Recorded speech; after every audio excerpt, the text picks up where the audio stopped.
Welcome everyone to the future of digital merchandising. My name is Nick Nikitas. I'm the founder and CEO of Rosie. Rosie is the most trusted, locally focused e-commerce company providing online shopping and delivery services to several hundred retailers representing thousands of stores across the US. We empower retailers to win against national chains and online marketplaces with an easy-to-use digital engagement platform that helps keep local shopping local.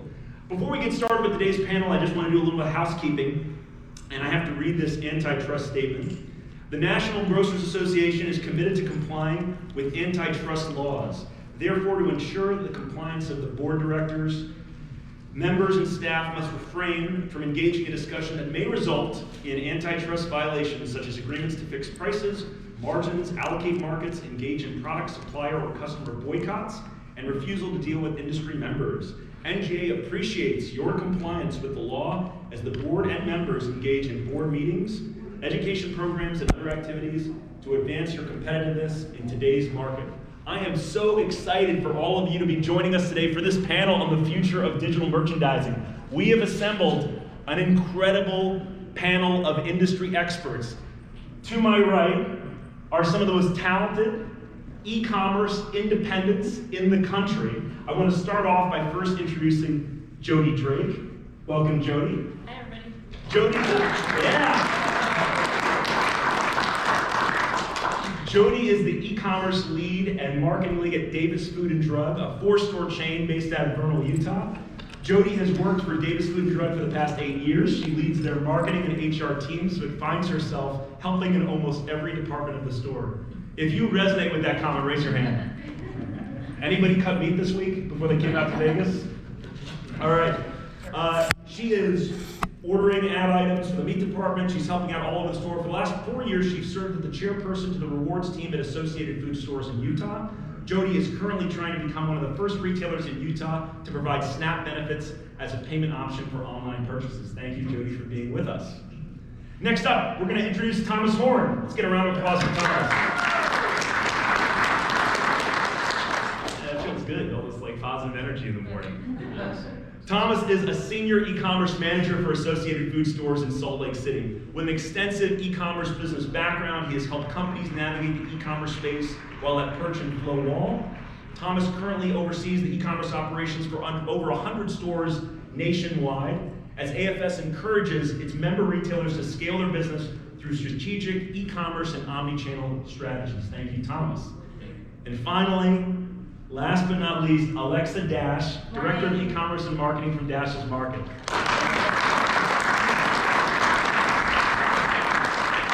Alexa Dash is a 4th-generation grocer with a BFA in Communications Design from SUNY Buffalo State College.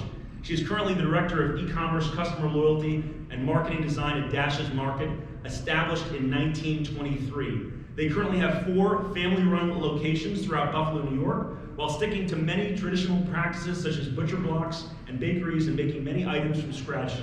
Daily, I want to plug the chicken feta sausages as well as the homemade meatballs. Dashes continuously strives to offer a progressive and unique experience to their customers. I'll just tell one quick story about Alexa's family's grocery credentials. Her grandfather was literally born on a sack of flour in the back of the store. Her grandmother gave birth and then went back to the check stand and continued operating the store. So that's about as legit as it gets in grocery. All right, here's our agenda. This is what we're going to talk about today. We're going to start off by defining digital merchandising. What is it? We're going to give you one slide, so if you only pay attention to one slide in this presentation, you'll get the whole slide on that one slide. We'll talk about today's online grocery shopping. We also want to break down what the competition is doing. Not because we're going to copy them, we're going to do something that's similar but different and unique in our own way. So we'll break down that competition. And then we're going to talk about lots of opportunities for the independent retailers with case studies presented by our panel of experts. They're going to open up their playbook and show you what has worked. They're going to break down event marketing, clickable weekly ad. They're going to talk about collections, direct linking, and how they move products, not just in store, but through the many digital and omni-channel channels that they serve. So let's start off with our exec summary. Here's that slide. If you want, take a picture right now. You can take out your phones and do it. This is the slide that has the whole deck in one slide. Digital merchandising delivers on the expectations that customers have for an online experience that is visually appealing and allows them to easily find the products that they need. Now look, national chains are already doing this. Anybody that's shopped at Home Depot, Walmart, Target, Kroger, Smith's, Amazon, Whole Foods, you've seen this in action. To meet and exceed guest expectations, independents have to level up. And that's what our time together this morning is all about, is hitting that next level. And they have to adopt these capabilities that make online shopping with them just as easy and enjoyable as with large chains. Now, the coolest thing about this, the aha moment that we want to create in this little classroom environment today, is that when you do digital merchandising well, you can actually do unique things that you can't necessarily do in store, and create new, interesting, engaging experiences that your shoppers will love, remember, and trust. Okay, so let's start off by defining digital merchandising. We put it here on the slide as it's all the promotional activities used to sell products online. And this could be any of the marketing tactics, but I want to start off, let's go to Jody first. How do you think of digital merchandising at Davis? And we'll go across our panel. What does this mean to you? Kind of just breaking down to maybe big events, seasons, any kind of moment that you can bring shoppers in. If I'm going to create it in store, how can I do it online? Cool, cool. Thomas, how about you? Being able to do what retailers have done in store for a long time, creating end caps and promotional pieces for store-wide events, but being able to do it bigger and simpler than they can in the store with what they can do on the platform. You said something really interesting there, because it's simpler, right? When you have to manage stores over a large geographic area, one of the challenges is how do you get each of your store teams to set up those end caps and maybe do it in a compliant way to run a promotion. But one of the neat things that you can do about this is right from headquarters you can syndicate this out, right? Yeah, absolutely. We do that for our corporate stores as well as our independents that are on the program, where we create those at the wholesale level and roll those out to the retailers. We have a couple that are currently live now with multiple of our retailers for some of the events that we partnered with Rosie to run with some of the CPGs, and it just rolls right out to the retailers. They don't have to do anything for it as long as they've opted in. Nice. So you're doing something that's actually creating a lot of engagement with your shoppers, but it's also easier for you to put up and take down and refresh. Much, much easier. Yep. No labor to have it broken down and put away to move on to the next event. Cool. So Alexa, with your marketing and graphics background, this has got to be like a playground for you. So how do you think about digital merchandising for Dashes? It's a great way to be able to take things of multiple temperature and put them all in one place without worrying about it going bad, and being able to make it easier for your shopper. Everything that they want is in one spot, and they can easily click on it and find everything they need without searching through each little section, and it creates a seamless experience for them. Awesome. Awesome. Thank you. So let's talk a little bit about today's online grocery shopper and what's going on as they continue to engage with our stores post-pandemic. So first off, 80% of American adults want personalization from retailers. Now, where did this come from? How many people in this room use Netflix? Raise your hand if you've ever watched a movie on Netflix. So all of you and all of your shoppers are getting trained on personalizations. Netflix is probably one of the first and best examples of how personalization made it to consumers. So the movies that you watch may be different than what your spouse or your other family members watch. So that experience that they're getting every time they log into Netflix, they now expect that across every single digital channel and product that they engage with. Suggestive selling increases revenue by 10 to 30%. We know this in store. It's why we put certain products together, why we do impulse purchases at the lane. But we seem to not necessarily implement some of these really strong tactics when we move online. 3 in 4 supermarket shoppers buy a significant number of buying decisions while they're shopping versus planning ahead. I think we saw a statistic that 80% of shoppers don't know what's for dinner tomorrow, and 40% of shoppers don't know what's for dinner today. Yeah. Right? That's good. So when they start shopping, they say, yeah, I gotta add this. Social media is now playing a role in enticing people to buy products, right? So starting off with Black Friday, Cyber Monday, now moving into flash sales, these social media campaigns are what's driving a lot of adoption and ultimately plays a huge way of getting people to actually buy. Nick, I'll add something to that last jump in. With the social media. Last year for Thanksgiving, just after Rosie kicked off Cater, which we'll talk about in just a few minutes, social media was actually the #1 selling channel for us with a full turkey dinner. People were placing, it's a $100 meal, and they were placing it through the paid promotions we had on Instagram and Facebook. So More than they were through so they email. saw the promotion through Instagram or Facebook, clicked buy it now, Yep. added it to their cart and transacted, and that had a higher conversion rate than email? Yep, and online actually sold 10% of the turkey dinners for the entire duration of Thanksgiving. So it far outperformed anything that we've done in the past with that promotion. Yeah, amazing, amazing. So let's take a look at what the competition is doing to kind of get calibrated, right? So the first thing that I would show here is like bright images. Also, the text is secondary to creating a kind of visual identity, a brand identity for these companies. Also, everything they're doing is around solutionizing, right? So it's meal and snacks, fajitas for the fam. How do we actually take the product and solve the customer's job to be done? The customer doesn't go in the hardware store to buy a 1/4-inch drill bit. They go in to get a 1/4-inch hole.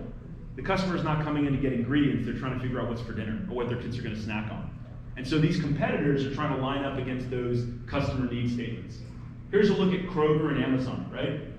I wanted to highlight that you've got the same type of orientation with Kroger than what you saw with Target as well. Stock up on favorites for schools, great ideas for quick and easy lunches, visit our college shop essentials. The other thing is that all these images are bright, friendly, and in many cases it's prepared, right? So big ways to kind of build this out. If you look at the transition of e-commerce platforms over the last decade, we've moved from, I think, that more traditional like items on a page or like that type of orientation to more image focused where the customer sees something that catches their eye and then they click off of it. Now I want to show you, you've seen what the competition is doing. Look at how each of Dash's, Macy's, and Davis line up with their competition, right? So again, bright, fantastic images that take up most of the page. The text is really secondary. These are these mouth-watering images that get the shopper to click, buy, and move. Now the key thing about these are not images that the e-commerce provider sets up that we're doing. These are images and collections that these retailers are able to load up in their interface and immediately publish on their own. So they can refresh their online store as frequently as they want. So now we're going to drill in a little bit deeper and talk to the experts about how they set this up. Let's start with, actually, Jody, you want to jump in on this? Yeah, it's actually really interesting looking back at that panel because it's just fresh baked breads. You know, when I started out, I didn't know how to do a lot of the things. It's really simple to learn. Honestly, I just took 30 minutes in the last month or two and found out you can actually add individual items. Like Alexa said, you know, you're taking stuff from cold section, from meats, from grocery, and you can all put it in one. Before I learned to do that, all I could really do was bread. So I'm looking at this and like, oh, this is really like a long time ago.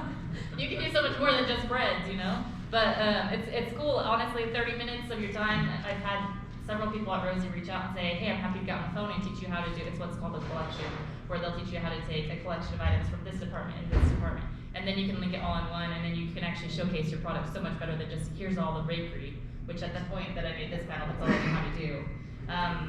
We're a small grocery, we have 4 stores, so I'm kind of a one-man marketing team. And sometimes it's like, well, I'm trying to help with Rosie, and I'm trying to help with Interscale and a million other different departments, and how do I have time for this? But it honestly, once I spent 30 minutes on the phone with my account manager at Rosie, I feel confident being able to go forward and make way more meaningful presentations in general. It's awesome. Yeah. I love that just continue ramp. And Thomas, as I'm looking at your panel, I think there's 2 things that stand out. One is you're appealing to this kind of event-based marketing, right? Cater for your cookout. But also it looks like you're using a hero panel where you're rotating different images. Can you talk about how you message different strategies at different time of year and kind of how you're leveraging the tech to do it? Yeah, I can't take a lot of credit for that. That is my marketing lead, Manny, who is much smarter than I am and does a great job. We have some of these panels and things that change sometimes every other day between different promotions and things, but we've got hero banners that are running constantly. And yeah, we push any event that we possibly can through collections, through these hero banners. Nice. Now, Alexa, the images you have for your meat, seafood, these are just so, do you take some of these images yourself? How are you sourcing these images? I do 2 things. One thing, I do many different things in the store, so I'm constantly moving around. So anytime I see something that catches my eye, I'll take pictures. I might not know what I'm going to use it for, but down the road I know I'm going to use it for something, and then I'm always looking back, I'm like, oh, this is perfect. I've got an idea for this, and then I'll use it there. And then, not everybody has the eye for photography, and, you want this to be something that anybody can do. So you can go ahead and get, some sort of subscription to like a Shutterstock, some sort of stock photography that you can use and make it mimic your brand. And I like to use a combination of both, so that if I don't have time or don't have the picture I'm looking for, I can go get that from there. And then if not, I can also have it so it's our products, and anybody who clicks on it is like, yeah, that's their butcher block. I know exactly what that looks like. I'm there every Sunday. So it's great that you can have a combination of both and make it work. You have to do whatever is in your skill set, and you can still achieve a great looking panel. Yeah, I love that suggestion that, you're always busy when you're running around the store, right? So if there's something that inspires you, take that photo and then come back to it. And then there are easy tools online, like even if you're not a designer, you can go to a Shutterstock and download beautiful photography to match your brand. So digital merchandising is a win-win. It's all about translating that look and feel of your store online. We've got Macy's up here to start, but I'd like each of our panelists to talk a little bit about how they think about growing basket size through digital marketing. Because ultimately, this is all about helping that shopper get started and build that basket higher. So if anybody wants to jump in on that, and how do you think about actually building baskets? Maybe it's around recipes or something that's going on during the week for a customer. I can speak on that.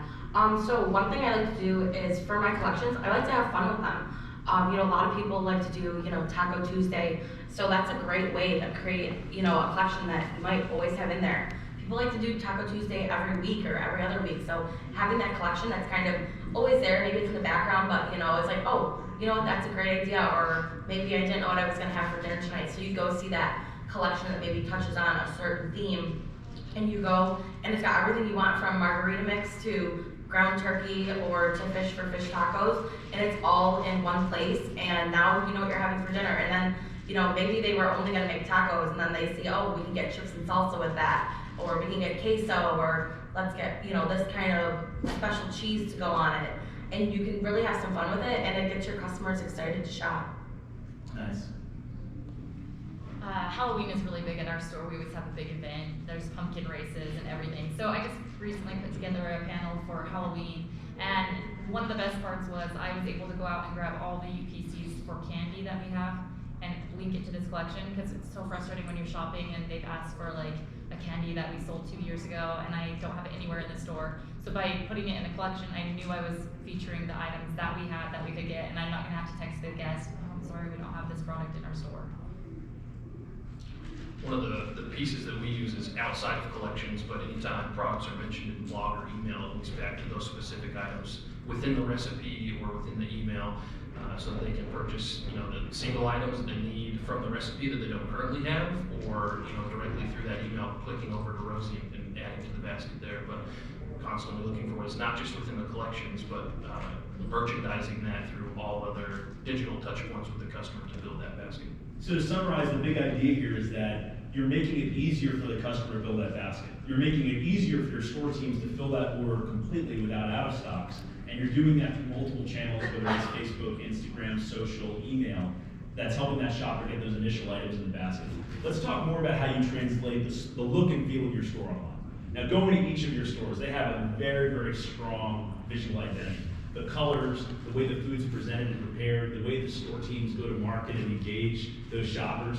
Talk a little bit about how you're grabbing attention. And we're going to start with Alexa on this. This is what the homepage for Dash's Markets e-commerce experience looks like on mobile and web. Alexa, how do you think about translating that unique Buffalo Dash's heritage into digital? So right now, this is probably, I think, last year's. So right now, I currently have, I'm from Buffalo, so we love football. So right now I've got, a tailgating collection going, and then one that's touching on like maybe our meats that we're really known for. We make and cut a lot of our meat in store. We make our own homemade sausage, and a lot of people who shop with us, they're coming specifically for those things. So to be able to have it all in one place, and then to look at our homepage and say, yeah, this is definitely Dash's. That's their steak. I mean, that's literally our butcher holding a piece of steak. I took that picture myself. So you can have it be your true identity and things that your customers are coming to you for, and you have it all in one place, and it makes it much easier for them. How about Thomas or Jody, any thoughts about how you bring that like unique Macy's Davis feel online? You want to start? Okay, I'll go. Yeah, so we actually have 5 corporate banners that we have to do this for, and they all are uniquely different for all 5.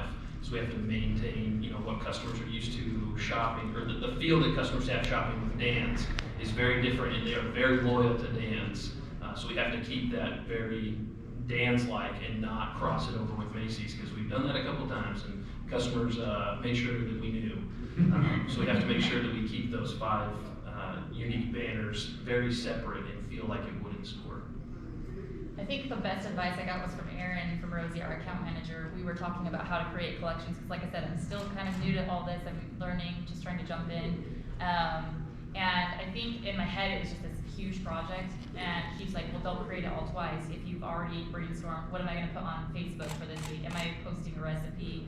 Okay, we'll take that recipe, put it on a collection, add the ingredients they would need for that, and you already have, if I've emailed it out, if I'm posting it on social, link it to something that you're doing on Rosie in a collection, and it's just basically like making your time count in more places. So let's drill in a little bit deeper on that. Like from idea to inception, how long does it take you to go from just like, taking a picture and putting it up on the site and changing it? Not long. Like not long as in like I will do like probably 3 collections in one day, And and you're done. I'll plan them out. I like to plan them out. You can do them in advance, which is great.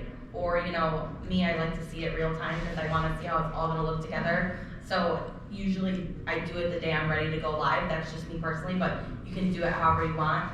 And I will also tie it in with a specific Facebook campaign that I might be running. So like right now I'm running a fall flavors campaign with a back to school promo code that I'm using through Rosie. So I'm actually using those same imagery for the collection and the page and on the ad that I'm running. So they have that continuity, and you're going back and it's all tying together as one. Can I get a hot take for the panel? Just how often are you refreshing your online experience? It depends. I would say the summer is probably the slower time because, I'll do like a couple summer collections and stuff, but now we're getting into its collection season. So, I'll be doing them probably like every month or 2 or changing out a couple here and there just because there's so many, holidays and stuff, one right after another, I feel like, especially where I live, it goes from summer to fall to winter in about a second. So, you have to kind of do it, I would say, every other month I'll be probably switching them out. Thomas, how about you guys? How often do you refresh your online materials? The whole page changes once a week. So weekly? Changes with the ad break. So maybe multiple times a month or monthly, multiple times a week with the ad break. Jody, how about you? I would say probably a month and a half is the longest, although I have allergies up right now. That might last for the whole season. I mean, allergies could be several months long. And then if I'm gonna refresh the others, maybe there's one staple one that stays, So, to elevate and think about this as a strategy, this is all about re-commerce, right? By changing that experience frequently, every time the shopper comes back, they see something new and fresh. And it's just like when you go check your local paper, check CNN.com, the New York Times, if you check out Twitter, Facebook, those updates, that variability is actually an ingratiating scheme that gets shoppers more engaged with your store. So if your e-commerce experience looks the exact same way as it did the day you launched it, you're not doing it right? You gotta be refreshing frequently, and hopefully you're doing it in an omni-channel way that syncs up with the messaging that you're doing in store. Growing basket size with suggestive selling and high margin items, we're gonna talk about how we entice shoppers to buy additional items through these curated collections. So we've heard the word collections a few times in today's panel. A collection is simply a group of products that is curated by one or more members of your team, and then those products can be accessed either through one of those very delicious high quality images, marking panels, or through a direct link on social media. It allows you to basically build a digital end cap. So those same types of end caps that you create in store, you can create online. But what's super neat, and we heard this earlier, is you can bring different temperature classes together when you create these digital end caps to build unique experiences that you couldn't necessarily do otherwise. And what I mean by that is you could bring in the bacon and the pancake mix, bring them together. For Italian family dinner night, you can have the meatballs, the chicken parm next to the pasta and the sauce. So you can bring all these things together. Can you guys just, for our esteemed audience, could you maybe share one collection that just like, for you guys, was like the big collection that you guys did that you're really excited about? We'll start with Jody. Well, probably the Halloween one that I already talked about, because I mean, it had Here it everything. is. Oh, yeah. It had everything from, pumpkin chocolate chip cookies in the bakery to candies to squash in the produce, everything. How about you, Thomas? Yeah, we'll talk about the Easter one and some of the results that we saw for that, but I'd lean on Thanksgiving, just because it was really the first one that we were able to take advantage of listing individual UPCs within the collection, and that collection performed incredibly well for Thanksgiving with those turkey dinners. Awesome. Alexa? I would agree. I did a Thanksgiving one as well that did awesome. And right now I'm actually doing a fall one. So it's got everything from, apple cider to caramel dip to all your favorite produce. And I was actually picking orders the other day because we were short-handed, and I was like, man, there's so much produce. Why is this? I'm like, oh, that's right. I just launched this collection. So you could tell that it was working because it was like every order was all of these items from the collection. So collections can be, let's just hit down some of the things on the list, right? They can be recipes, like fajitas for the fam. They can be events like Halloween, Thanksgiving, game day, right? They can be promotional offerings with vendors, like if you've got a local vendor that you want to highlight or a national brand, bring their products together. It could be private label, right? You try to move and get more awareness around private label products. So lots of different tools in the tool belt to merchandise these products. All right. We've talked a lot about the marketing side, but ultimately we have to make this profitable, right? It all comes down to how do we make these labor efficient for our store teams to execute. Talk a little bit about how you're doing this, and we're gonna bring this to Thomas, I think, a little bit about Cater. Cater is the tool that allows retailers to sell like they're a restaurant, right? So shoppers can purchase signature sandwiches, they can customize the toppings on their pizza, they can order party pans and platters, wedding cakes, floral, and actually customize all the options with those items. And this is really important because we are trying to target an eating customer with this, not a cooking customer. We're not selling ingredients to people who are gonna cook. These are for customers that they're trying to solve what's for dinner. What are they gonna eat? What's ready to heat or ready to eat? So Thomas, you want to talk a little bit about catering? Absolutely, I've mentioned it a couple times already. So what we're doing with catering is being able to, again, give customers options that they can consume as soon as they receive it. So some of the things that you can do is you can set the individual UPC lead time. So for those turkey dinners, for example, it was a 24-hour lead time, and customers were still purchasing that well in advance and using that for their entire turkey day or Thanksgiving day, whatever promotion you want to call it. So it performed incredibly well. The labor efficiencies that we've seen with this is traditionally the stores were receiving a phone call from a customer that would go from customer service to the deli. The deli would then work on any customizations that they would receive. So it could be, with as customer service focused as our teams are, it could easily be a 45 to 60 minute call. But now it takes customers just a matter of minutes to go through, set the customizations, orders teams at the stores receive it, and they prep it with the customizations the customer wants as soon as they receive the order. So it reduces the labor that way. Obviously, these are higher dollar items for us, which we love to get because they increase basket. So we can drive more revenue through the program and improve labor efficiencies and profitability through that. Just being able to give customers the ability to customize without any interaction from the store team is massive for our stores. Awesome. Go ahead. We use Cater in our store. We actually modified it to kind of make it work for what we were looking to do. In our stores, we have basically full service cafes where you can get anything from a Stonefire pizza to a chicken finger sub to a Carver sandwich. So we wanted to find a way to deliver these hot and ready items without using the big companies like DoorDash or Uber Eats. We weren't really a fan of going through that avenue because it's not customizable, it's not specific to your brand. You're kind of just like somebody on their platform. Whereas with Rosie, we control how everything looks, as you've seen. So I have basically done the same thing that Thomas has done, but in the terms of make it for somebody who wants to order a sub and have it in 45 minutes. So basically, you go through, you do all your modifiers, and the person says, exactly how they want their chicken fingers, exactly what kind of bread they want. Do you want it toasted, cheese, all this? So they, it takes away time from our employees that no longer have to take these phone calls of people ordering it, and it also gives us the ability to deliver it to them. Because it wasn't, feasible for us to be delivering all of this. So we do use DoorDash through Rosie in order to deliver the products.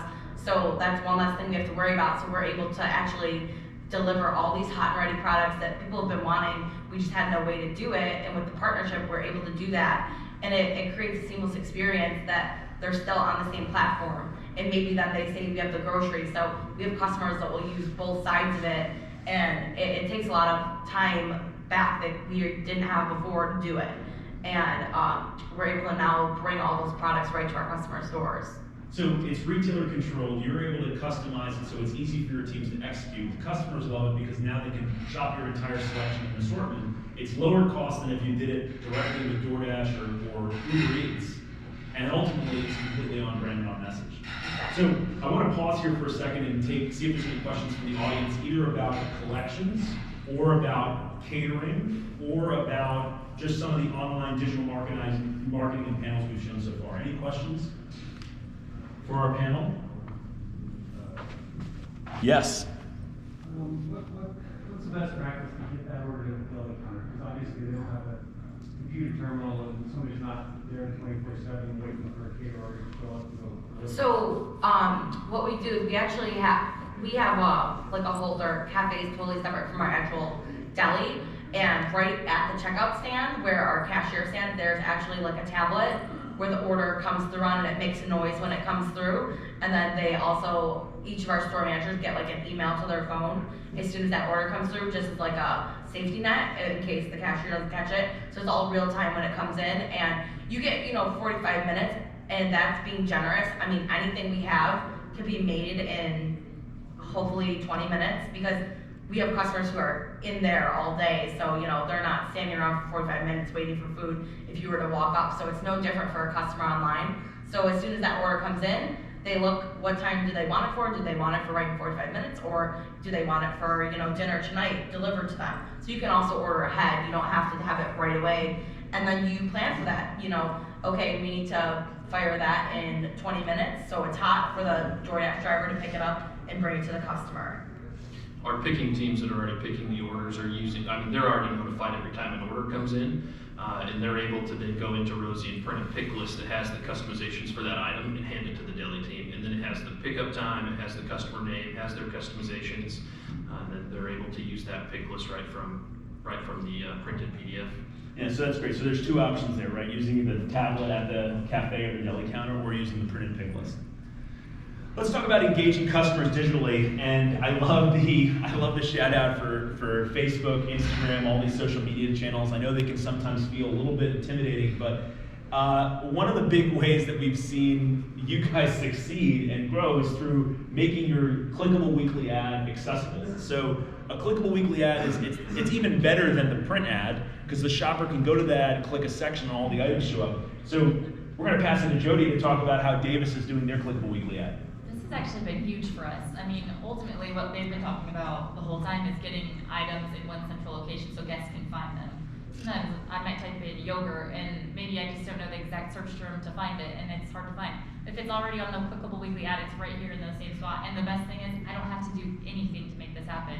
Once I've communicated with e-commerce, is who our ad is run through, and then Associated Foods, my wholesaler, they make all the pieces happen. So, I mean, especially when you're the one doing the labor to make all these collections happen, and it can seem overwhelming.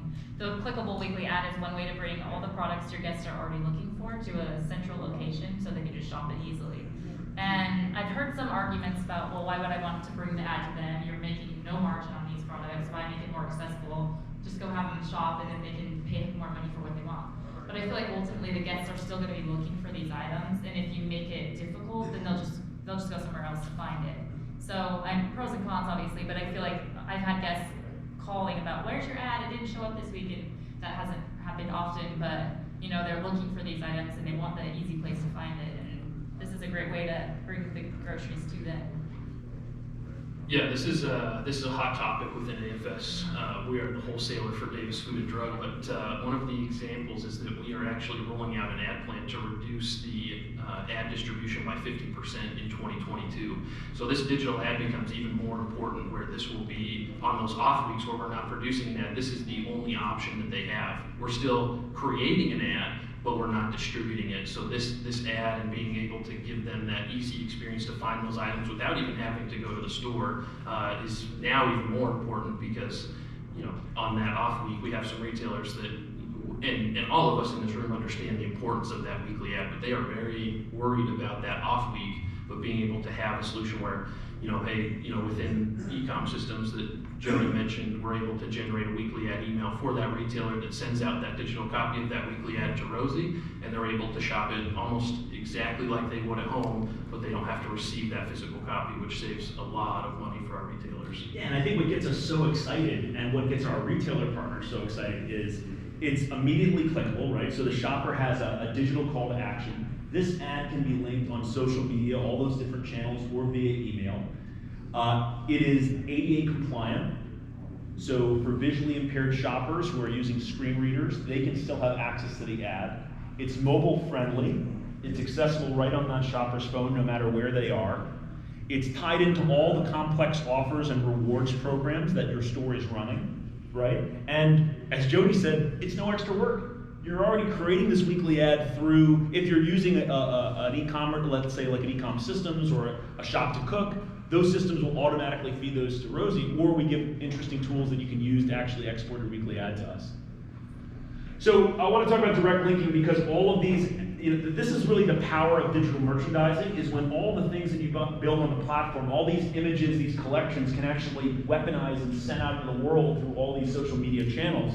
Direct linking is when you create a link to that collection. We've got an example here with Dash's Delivers, where you click that link, it's going to bring you to the store. But any of the collections that we showed, from the Halloween collection with Davis Food and Drug, can be sent out through these social media channels. So talk about how this has been for your team, now that you can either send these channels out through email marketing, social media, and then ultimately measure which ones of those links are generating results. Who wants to take that one on first?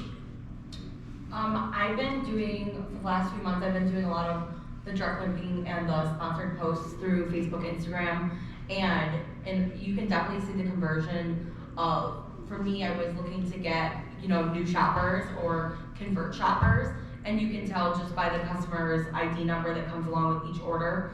So I ran it for about a couple months, and I had probably over 100 first-time shoppers, and that's even more cool because you can tell, so like each order number that's attached, when they place 1, 2, or 3 orders, they have a new number. So I could tell that these new customers were not only placing first orders, but first, second, third, fourth, fifth, sixth, seventh, and we have essentially converted them or have retained them, which is huge. And that was all using, the direct linking and the sponsored post. Without that, they might not have even known that we did it, or thought, hey, let's try this company instead.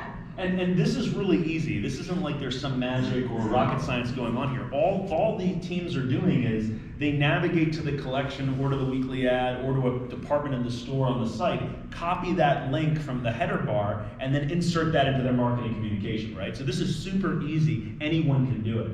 And it's something you're doing anyway. I'm sending an email out that says, click here to view our complete weekly ad. Instead of linking them over to our static digital ad online, just link them to your Rosie ad, and then it lets them immediately into the program. And if they don't have an account already, you can actually shop as a guest, so they're not getting blocked from viewing it. I felt like there was a worry at first where they would just go to a login page.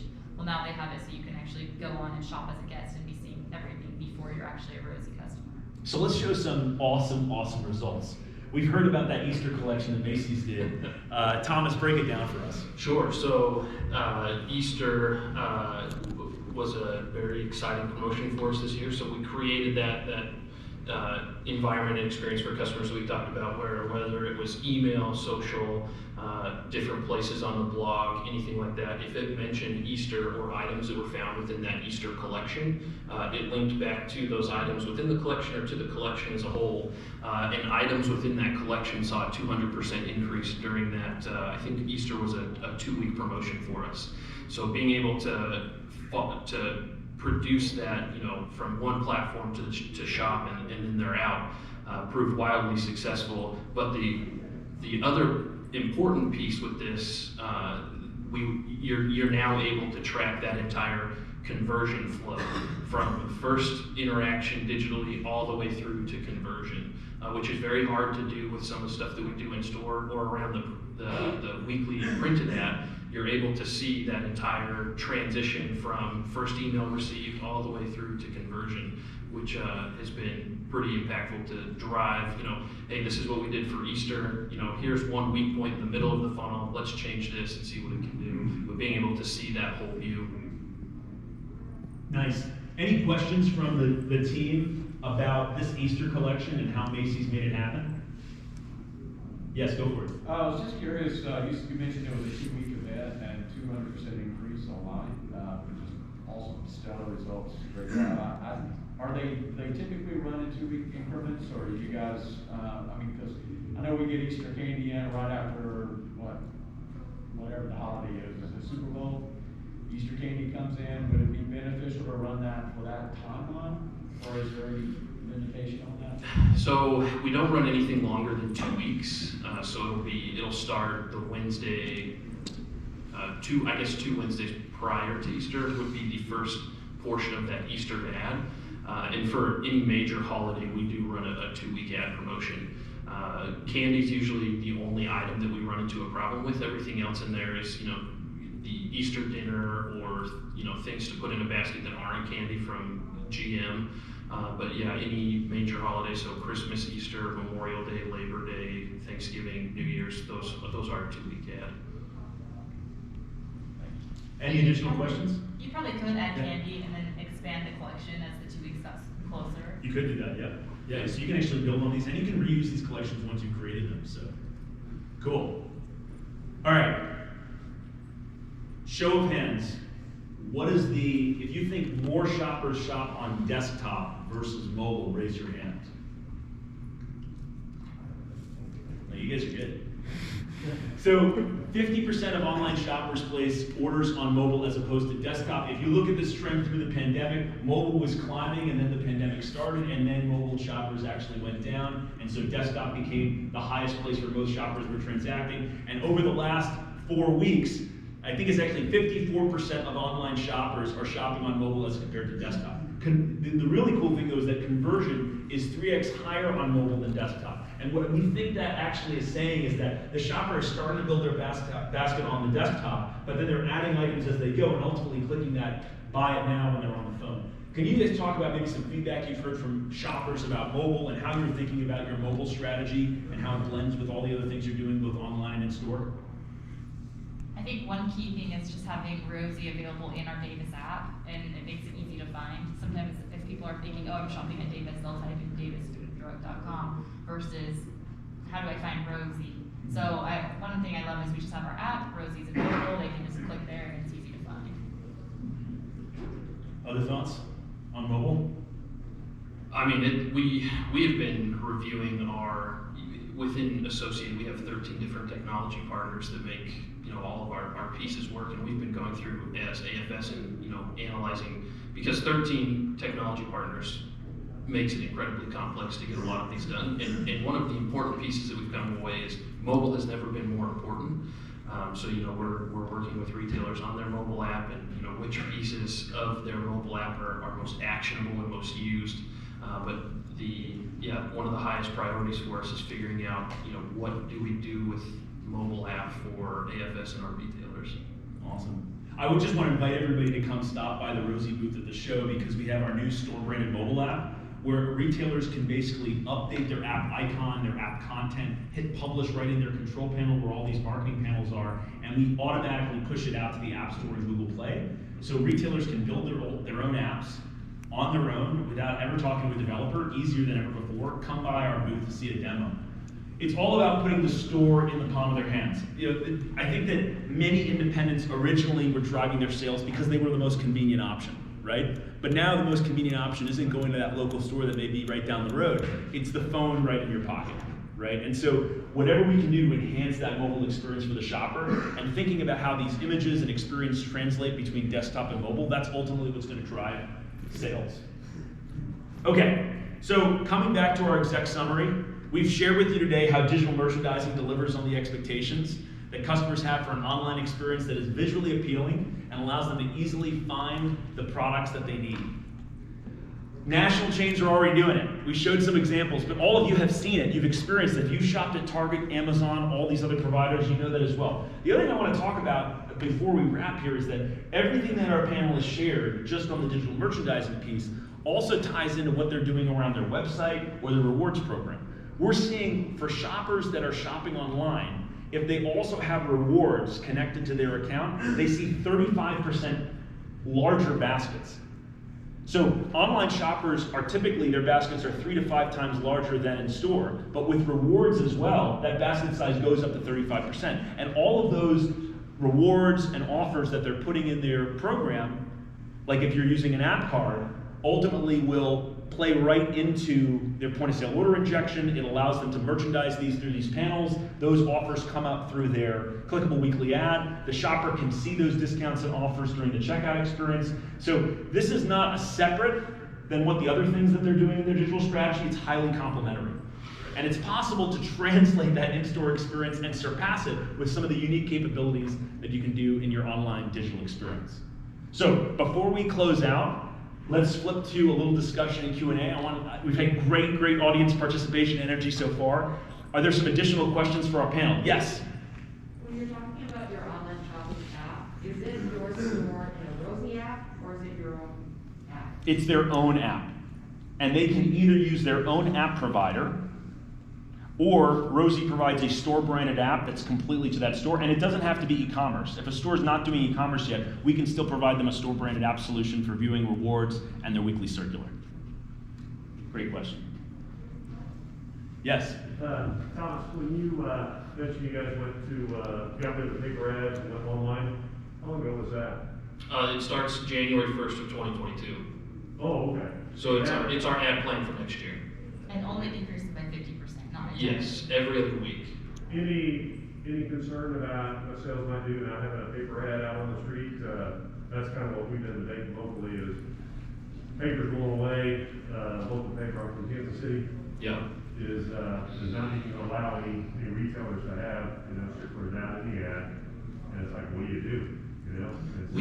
They're forcing us to move to that. There is a concern because history teaches us that to the paper it brings an extra business. So just curious as to your thoughts. Sure. So we actually have 2 retailers within AFS that have gone away completely from their weekly ad and mentioned that they have, on items that were on ad, they did see a decrease, but to their total store overall, they saw no decrease to total store sales. Okay. Yep. Appreciate that. No problem. Great question, thank you. Other questions? Yes? So I want to understand a little bit more about building your own e-commerce, which you all 3 are working with Rosie, right? So, Jody, I think you mentioned you were kind of a one-man band market, so you're doing all of it. And then Thomas, I think you said you have a marketing director of your e-commerce in particular. I guess I'm trying to understand like the structures in each of your organizations on supporting your own e-commerce and merchandising. Great, let's start with Jody and go across. Sure. So as far as actual shopping and pickers, we have plenty of people at the store that help with that. But when it comes to figuring out what to post online, any of the marketing and e-commerce, that's just me. So we have 130 stores that are currently on the Rosie program, and it's me and Maddie, who I mentioned earlier, who's my marketing lead, and we operate basically the back end operations of the Rosie platform for those retailers, but just 2 of us. And customer service as well? It's all any kind of customer service issues come to you? So customer service usually flows through the store because the customer service issues are related to items missing from the order. Rosie also has a fantastic customer service that's available 24/7 through email, phone call, and chat. So if it's problems with the app itself, Rosie handles those, but if it's problems with missing an item or something like that, they'll interact with the store. A lot of the shoppers can solve those issues. I'm also a one-man show. So I do all of the marketing, all that myself, and then I do have some pickers just like Jody. So basically I do a little bit of everything, and then I filter in my working on the collections and the digital end within my day or week. I usually just set a little bit of time aside of when I know I need to work on that, and just plan it out ahead, and that makes it easier. And I'd say one of the unique things that Rosie does versus some of the other options that are out there is that our team acts as really as an extension and as a force multiplier to our retailer partners. Each Rosie retailer has an account manager who works with them to enhance customer success. Our customer success department creates fireside chats to share best practices. There's a weekly Rosie report where retailers are sent out best practices, learnings, and updates. Our help center has tons of great information in the form of videos that are easy to digest and learn from. We also do contests and events across our entire customer base. So the best retailer collection for Thanksgiving can win a free TV or an Amazon gift card, and then all the retailers that participate share their collections so that retailers can be inspired and learn from one another. We also do the industry's only annual e-commerce award ceremony called the Rosies, where our team gets dressed up in tuxedos and gowns, and we join Zoom together, and we highlight like the 12 best retailers across categories and the top online shopper every year. These opportunities to manufacture serendipity, share each other's passion and enthusiasm for the work we do, and then just delight the shopper is just pervasive across our team and our retailers. And so we're really here to help the independents win. So that when Jody needs a call, she can call Aaron. You know, when Alexa's working on a project, she can talk to Haley. And these are relationships that have happened over many, many years and help our retailers stay up to date with all the latest and greatest updates and enhancements. And Rosie also has a lot of sample panels that you could do. Here's an idea of a collection. Here's an image that's already the right size. Some ideas of what you could put into that. So they make it really user friendly in case you don't have the time to create it yourself. Yes. I just wanted to hear about like the ease of updating inventory and pricing, and if you guys do like online pricing versus in-store pricing, and how that changes and what fees are associated with the delivery for you guys. Okay. Jody's looking to me as the wholesaler, so yes. So we have an item file that is sent from our back office to Rosie every night that updates item pricing. We do have an online margin, and the number of customers that notice or care about that online margin is practically non-existent. It's an important piece for the profitability of the program. Obviously, we know the additional labor that goes into it. Don't be afraid to have an online margin on the program within reason. And then the fees, we have no pickup fee currently, trying to match some of the competitors in our very competitive market of the Salt Lake Valley. We have to do that to be able to appear competitive to the shoppers. And then our delivery fee is passed directly to the consumer. So we have no markup or anything on that. It's just paid from consumer directly over to the delivery provider. For us, we also upload a file weekly or daily, and then like the big batch for like when the ad changes over. So price changes go daily, and then there are of course instances where maybe you need to change a price right there. You're able to do it yourself right inside the RN dashboard, so you can essentially change a price whenever you want without waiting for the batch to go all the way through to Rosie. You can manually do it yourself. So yeah. We actually have a $2.99 pickup fee, and then we only have limited delivery options. I'm in a small town, so you have 2 different locations where you could opt to deliver to, and the fee for that is higher. It's less popular. I think it's like $15.99, but I'm not entirely sure. It's all customizable what you want to do and what works best for you and where you live. And you can have different online pricing per SKU, per department, or across the entire store. Is pickup more popular for you guys or delivery? We do 80% pickup, 20% delivery. For me, I would say delivery is way more popular than pickup. Yeah, and I would say nationwide, we see that it's about 74% pickup versus delivery. And the main drivers behind that is pickup is generally less expensive, and second, shoppers like the control, right? The perceived time wait for delivery is longer. They like the ability to go to the store and run that mission. Let's go over here. Maybe I misunderstood. What does the term online margin mean? Yeah, so that's a good question, and that's different prices online than in store. So in certain categories of products, non-key value items, non-advertised prices, retailers have the option to charge a higher percentage for those products online than in store. Okay. And they can do that either on a per SKU, per department, or store-wide basis. And that hasn't become an issue with... Have you seen any issues about The way that we do it is our ad has no markup, so the items that have no markup on it change obviously weekly with the ad, and then every other item has anywhere from a 10 to 20% markup, depending on what it is. And no, I mean, you get those couple of customers every 1 in 200 that say something, but I mean, there's a lot of work that goes into it on our end with our shoppers.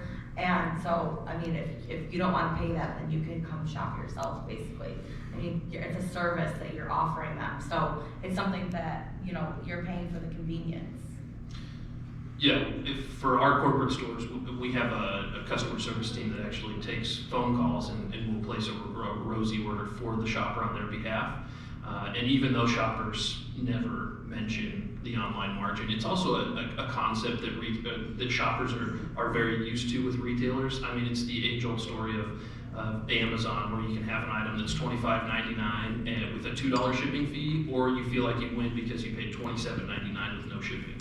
So that's the same mindset with this example, is that they're used to paying for that service and paying for that premium that you're offering them. So online margin, we do the same thing, and I believe all of our retailers do, where, you know, your KVIs, your bread, milk, cheese, dairy, all of that kind of stuff are same price as they are in store, and then those ad items are the same price. A lot of the GM and off ad items are what have that online margin, and like I said, the customer complaints that we receive through that customer service team is almost zero. I don't think we've had one in the last 18 months. And the competition is doing this. I mean, depending on the location, certain Walmart, Kroger, Target, Smiths, Whole Foods have different prices online than in store. And again, it's because there's actually work that goes into prepping and building those orders, and I think the shopper understands that as long as it's being communicated. We have time for one more question. Yes? Digital coupons online. So you're talking a little bit about kind of like, what are we seeing with digital coupons? Does anybody want to take this, or? I'll let you take this one, because All right, our digital coupons are through our app and not currently through Rosie. We partner with someone other than AppCard, so it's a different experience, but I'll let you talk about it on Rosie. Yeah, so digital coupons are an incredible way for retailers to actually to drive sales, right? So a typical wholesaler will maybe generate, call it 10 to 20 digital coupons for their retailers each week. Some of the leading ones can do as many as 40 to 50. And so these digital coupons get presented inside of the e-commerce experience. That shopper who has a rewards account has single sign-on, so it's totally seamless. When they're logged into that rewards account, they get to see all their digital coupons and offers. They can clip those offers in the e-commerce experience and either redeem them online for lower prices, or they can go to the store and redeem those. Whenever the shopper's accruing points, they can accrue them in-store, online, and redeem them over both channels. It's super easy to use, but I would say the number one thing that we've found with digital coupons so far is that the shopper really wants to see those discounts in the checkout experience. Like, if they clip the digital coupons and they can't quite see what's being applied to the order total, that transparency and authenticity through the entire process is really important. But digital coupons is like an awesome area to go. And again, it's, as we've talked about with all these omni-channel strategies, it's highly complementary and builds on it. And I will call out for our digital coupons, though it's not current, that is the next API endpoints that we're working on with Rosie with our current digital coupon provider to make that available. So it should be available very quickly. Awesome. Well, thank you everyone for participating. Let's give a round of applause for our panelists.